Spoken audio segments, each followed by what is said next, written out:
ഒരു ഘൂർണന ചലനത്തിന് ഉദാഹരണം ഏത്? മൺപാത്ര നിർമ്മാണത്തിന് ഉപയോഗിക്കുന്ന ചക്രത്തിന്റെ കറക്കം. തീ പിടിച്ചാൽ ഒരു വസ്തുവിനുണ്ടാകുന്ന മാറ്റം എന്താണെന്ന് അറിയാനായി സ്വന്തം വീടിന്റെ ധാന്യപ്പുരയ്ക്ക് തീയിട്ട ശാസ്ത്രജ്ഞൻ ആര്? Thomas Alva Edison. അരി, ഗോതമ്പ്, കപ്പ, ചേന, ചേമ്പ് എന്നീ ഭക്ഷ്യവിഭവങ്ങളിലെ പോഷകഘടകമാണ് അന്നജം.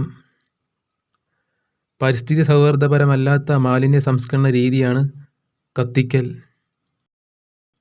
താഴെ കൊടുത്തിരിക്കുന്നവയിൽ ആന്റിപൈററ്റിക്സ് എന്ന വിഭാഗത്തിൽപ്പെടുന്നത് പാരാസെറ്റമോൾ.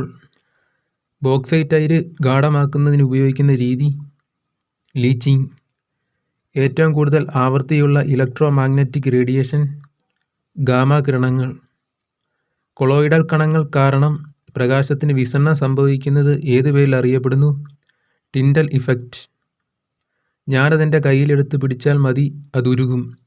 ഏത് മൂലകം കണ്ടുപിടിക്കുന്നതിന് മുമ്പ് മെൻഡലീയേഫ് അതിൻ്റെ ഗുണങ്ങളെക്കുറിച്ച് പറഞ്ഞ പ്രസിദ്ധ വാക്യമാണിത്.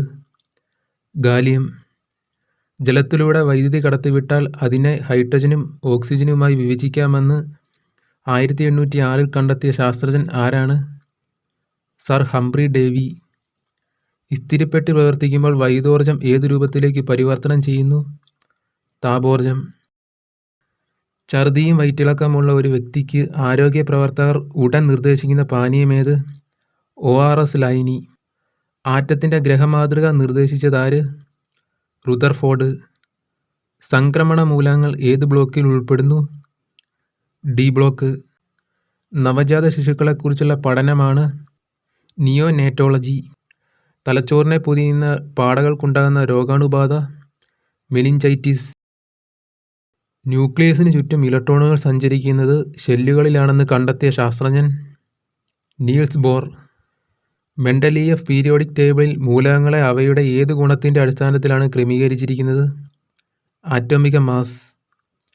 പ്രഷർ കുക്കറിൽ ജലം തിളയ്ക്കുന്ന ഊഷ്മാവ് 120 ഡിഗ്രി സെൽഷ്യസ്. വൈദ്യശാസ്ത്ര രംഗത്ത് കാൾ ലാൻഡ്സ്റ്റൈനർ ഏതു മേഖലയുമായി ബന്ധപ്പെട്ടിരിക്കുന്നു? രക്തസന്നിവേശം.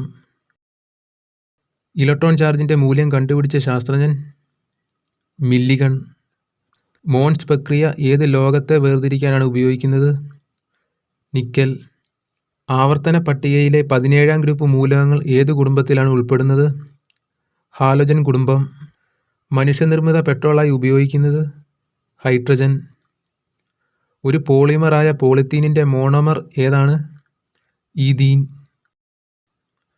ഒരു കുളത്തിൻ്റെ അടിത്തട്ടിൽ നിന്ന് ഉയർന്നു വരുന്ന ഒരു വാതക കുമിളയുടെ വലിപ്പം ക്രമേണ കൂടി വരുന്നു. ഇതുമായി ബന്ധപ്പെട്ട വാതക നിയമം ബോയിൽ നിയമം. ആദ്യത്തെ കൃത്രിമ പ്ലാസ്റ്റിക് ഏതാണ്? ബേക്കലൈറ്റ്. മീനാമാത ദുരന്തത്തിന് കാരണമായ രാസവസ്തു മീഥൈൽ മെർക്കുറി. മനുഷ്യൻ സസ്തനികളിലെ ഉയർന്ന വർഗമായ ഡാഷ് എന്ന ഗണത്തിൽപ്പെട്ടവയാണ് പ്രൈമേറ്റുകൾ. ജീവൻ്റെ ഉത്ഭവം എവിടെയാണ്? സമുദ്രത്തിൽ. കാലിത്തീറ്റ, ജൈവവളം എന്നിവയുടെ നിർമ്മാണത്തിന് ഉപയോഗിക്കുന്ന കടൽ സസ്യങ്ങൾ ഏതാണ്? ആൽഗകൾ.